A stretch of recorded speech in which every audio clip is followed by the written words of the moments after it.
Hello and welcome. You're watching Cricbuzz Live. It was Kolkata who was put into bat by Delhi captain Rishabh Pant at the Wankhede Stadium. The first 10 overs clearly belonged to Delhi. It was 56 for 4 at the halfway mark. But Delhi kind of letting the Knight Riders get out of jail a little bit because they've managed to get to 146. Of course, good batting by Nitish Rana. Nitish Rana top scoring, getting a half century. Shreyas Iyer, the captain, getting 42 as well. And Rinku Singh, 23 of 16, a very healthy partnership right at the end between Rinku Singh and Nitish Rana.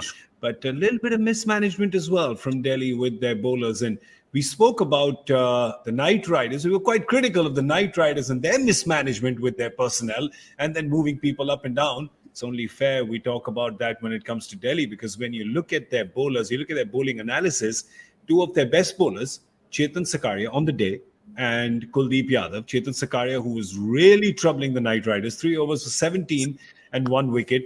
Kuldeep Yadav picked up 4 wickets yet again, and I don't know if there was some statute of limitations saying he can only take 4 wickets against the Knight Riders. They just didn't give him the next over. We have a captain here, Michael Vaughan, who will try to make some sense of it on Cricbuzz Live.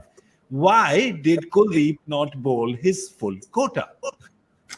I've no idea. I think Rishabh's had a stinker. I really do. I mean, if he wanted the ball to be spinning away from the outside edge of Rana's bat, well, he could get Kuldeep Yadav to bowl leg spinners. I just don't quite fathom what Rishabh's just done. I believe he's given them a sniff of actually winning that game because of the fact his captaincy was so off the mark. I thought he switched off. In T20 cricket, you only have to switch off just briefly to allow the momentum to go to the opposing side. And that's what happened. I mean, Lalit Yadav to bowl 3 overs when you've just mentioned those 2 bowlers to only have bowled 3 as well. So I just don't quite understand how he's manoeuvred that last 10 overs. He was controlling the game. It was going all his own way. He was doing great. And then all of a sudden, then Yadav came into the attack. He gets the key wicket of Russell. And he's like just spinning it either way. They've no idea which way it's going to be going. And he takes him off, and then he says, "I'll tell you what, I won't even give you a 4th one." I can't fathom those last 10 overs of captaincy. It was so far off the mark. Yeah, but Joy, I mean, in all fairness, when the team does well, we give Ricky the credit, along with Rishabh. When they make glaring errors like this, they've got to split the blame as well. I'm not sure, because see, this is a captain's decision on the field. Okay. And the only logic which Michael has alluded to is the fact that there are 2 left-handers batting, so bring the off-spinner in. But it still doesn't make sense, because as Michael said, you could turn the ball the other way around. Just bowl leg spinners. Don't need to bowl googlies. Yeah. Just bowl leg spinners, and it still makes sense. Or keep bowling googlies, and then the ball will go away from them. Yep. Sorry, you're the left-hander. You have to keep bowling leg spinners. Yeah. Leg spin. Here's the thing. Sorry, just to add to that, what the two of you are saying, there is a lot of matchups and a lot of data analytics that tell you bowl this kind of bowler to that. I feel that none of that can supersede that you bowl a good bowler in form, no matter who's batting. Exactly. You have taken 2 wickets, and not only that, you still have a chance to bring him back. See, the 14th over is where he goes and takes 2 wickets and gives away only 2 runs, Kuldeep Yadav. Yeah. So, okay, Lalit Yadav bowls the 15th over. He goes for 4 runs. Bring back Kuldeep. Instead, what does he do? He goes to Chetan Sakaria then. Chetan goes for 12. Then he brings back Lalit Yadav. He doesn't bring back Kuldeep again. So, I mean, completely strange. And this, you can't blame Ricky, because Ricky's outside the field. He's not there taking a minute-by-minute decision, okay, this is the bowler to go next. So I think they would have had a general strategy, but I think the over implementation is the captain's. But sometimes, I mean, the talk of matchups I get, I understand, but you're not telling me the matchup was for Kuldeep to bowl to Andre Russell. But you know what? He bamboozled him because he's a high-class bowler, full of confidence. So when you've got Kuldeep Yadav bowling the way that he's bowling at the moment, you bank on him bowling 4. Even if he's not got the 4, he's bowling 4 overs. He's a banker. Absolutely. And particularly on a surface that you could just see that it's probably a worn surface. There's a little bit of grab there. That is a glaring error.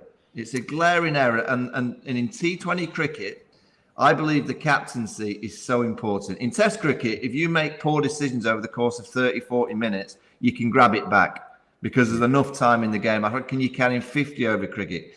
If you make glaring mistakes as a captain in T20 cricket, and I believe Rishabh's made a glaring mistake in those last few overs, you allow the opposition back into a contest that you were dominating. Yeah. You hope that they can chase the runs and they get over the line, because if they don't chase down these runs, I mean, Ricky's had a couple of games not quite there, and he's been away from the team, and now he could explode because he'd have been inside that dugout going, what am I watching? Let me just tell you, gentlemen, there's a very simple explanation for this, for Lalit Yadav bowling the 17th over and not Kuldeep. The captain Rishabh just said, Yadav, you're bowling. And the wrong one came up to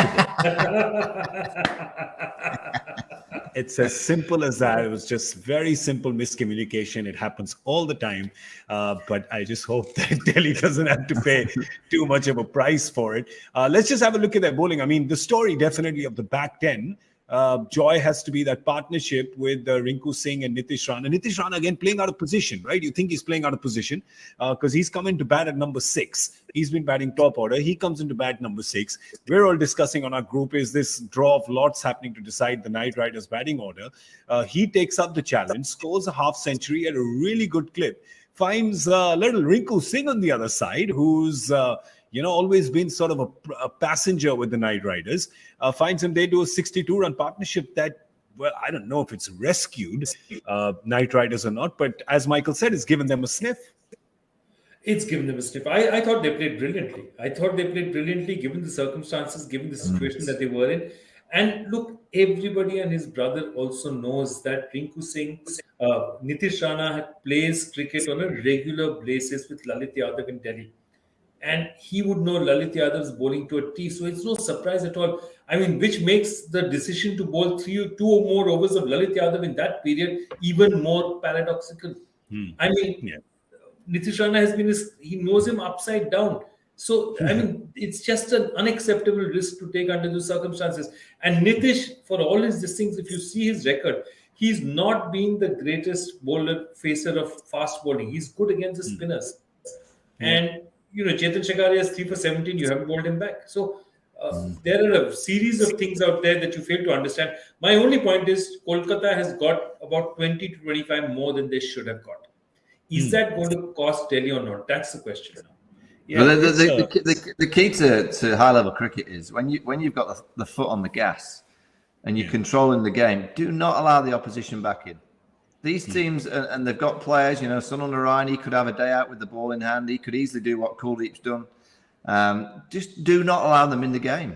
And I believe Rishabh there has allowed the KKR side into the game, and his team are going to have to play well. I mean, it is a surface that's just grabbing. Dew might come in, so it might help them with the chase. But as we've seen on this venue, it's not always easy to chase down. It just seems to be the case this year that chasing, as much as all the captains win the toss and bowl, chasing hasn't been easy. There's been some dramatic finishes by some explosions in the 20th over, and that's kind of up the chase in terms of the stats. But it's been an IPL really. If you look across the board, where getting runs on the board and these kind of scores, they've not been easy to chase.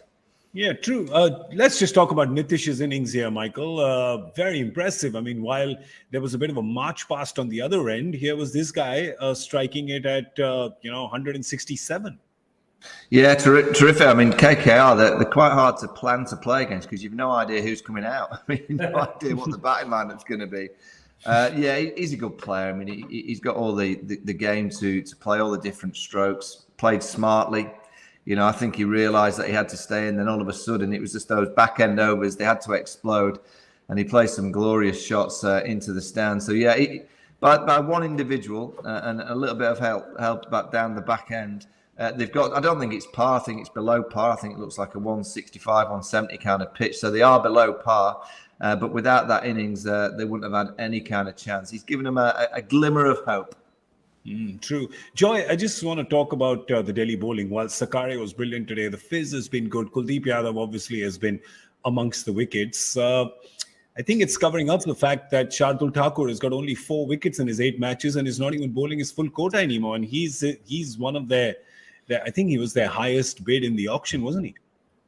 Yeah, I think Shardul just not doing it for them. He's also looking about Shardul at his best is never a 140 bowler, but he can pull it up to the mid 135s. he's not looking the bowler he was last year. He's not looking as if he's got that same zip to him. There's something clearly not working out with him right now at this point in time. And, this kind of pitch, this actually helps because Shardul normally is a person who uses the slow ball well, a pitch which is gripping a bit. He has this nice slow ball, which is he bowls in a spin action. We saw none of that now, and that's normally balls that you deliver when you're very confident. Somewhere he's not quite there right now, and that is important. He needs to be back there for Delhi to keep performing consistently. Because remember, these are the all-rounders that Delhi needs to bowl. Because at this point in time, Mitch Marsh, I don't think they're going to risk him bowling. So they need Shardul to operate as an all-rounder for them to get that depth. And I think that's what he's not giving them. If Shardul doesn't, then the problem is Lalit has to bowl his quota. And that's where they're hurting. Yeah, well, I mean, today they're saying that Lalit's bowled 3. I mean, not they saying, we're seeing that Lalit's bowled 3. But Kuldeep's bowled 1 less, Chetan's bowled 1 less, and Shardul's bowled 1 less. So even if, don't like you're saying, right? You understand 1 over of Lalit, but his 3 have gone for 32, and Shardul's 3 have gone for 32, and that's kind of undone some of the great work done by the 4 other bowlers. I mean, we're not even talking about Akshar yet, who's almost gone for he's gone for just kind of a runner ball, a little over that, and we don't even talk about how quietly he does his job and bowls his 4 overs, and he's just so clever. And Kuldeep Yadav's been amongst the wickets, but that's a good spin partnership they've got going there. Talking about spin partnerships, Sunil Narayan and Varun Chakravarti were very good for the Knight Riders last season. We don't have Varun playing today, right? So we've got a new commodity in there. But let's have a look at their bowlers, because if you know one thing, like the sky is blue, the other thing is that Warner and Shaw are going to come racing out of the blocks, Michael. Yeah, absolutely. I mean, that they're going to come out with an aggressive kind of mindset. Can Tim Stowley get a bit of swing? Can he get a bit of swing? He's renowned for doing that. You've got a bit of pace in Yadav. I just think it comes down to Sunil Narayan. I mean, if they play him nicely and don't risk too much and say, all right, we'll hit you 4 overs for 20, 22, but not risk too many wickets, I think they'll chase down this target. But if Sunil Narayan gets on one of those rolls, which we know he can, they bowl him at key times when they need a wicket, and the Delhi team just panic somewhat, it's going to be a tight chase. Joy, the thing with Prithvi is he likes batting against the Knight Riders. He's got 5 50s against them. Yeah, he loves batting against him. But just the one thing I was thinking about, I think Warner also loves. Warner scored some 976 runs against the Knight Riders. He loves the Knight Riders attack as well. Both these guys really enjoy batting against Kolkata. But the other one thing I'm going to say is expect a lot of overs from Nitish Rana. He's just well with the bat. He's confident. He takes the ball away from the left-hander. Expect him to bowl to Warner early. You might, given the way the surface is playing, you could get another 2-3 overs of spin out of Nitish Rana early because Kolkata does not have that second spinner. So there's a very good chance Nitish Rana might be bowling. Got some news for you. Prithvi Shaw jinxed him. Just as I said, he scored 5 50s against the Knight Riders. He's got out first ball. And my 10-year-old nephew has informed me a week ago that first ball of the innings, a duck is called a platinum duck. Is that correct, gentlemen? Or is the 10-year-old conned me? Is that correct? No, is the that a platinum duck? Is absolutely right. Golden duck is first ball. Platinum duck is first ball of the match. Actually, technically first ball of the innings, not first ball of the match. Yeah, first ball of the innings. Wow. Well, what do you know? Prithvi Shaw gone already. Umesh Yadav caught and bowled. Hey, we may just have a match, Michael. We've lost Michael's audio. Michael, check 1 2, check 1 2, check 1 2. Oh, we've lost. Joy, can you hear him? Because I can't. I can't hear him at all. Oh, now we've lost his video as well. He's gone. He's very upset. Prithvi Shaw's out for 0. Michael does not like that. Well, at this point in time, given the fact that they've lost 1, because they have a long batting lineup, if you have a look at them, they, of course, have Warner, they have Mitchell Marsh, who's just been added. They've got Robin Powell, who hit a few big sixes in the previous innings. The captain, Rishabh Pant, Lalit Yadav, Akshar Patel, Shardul Thakur. They're batting down till 8.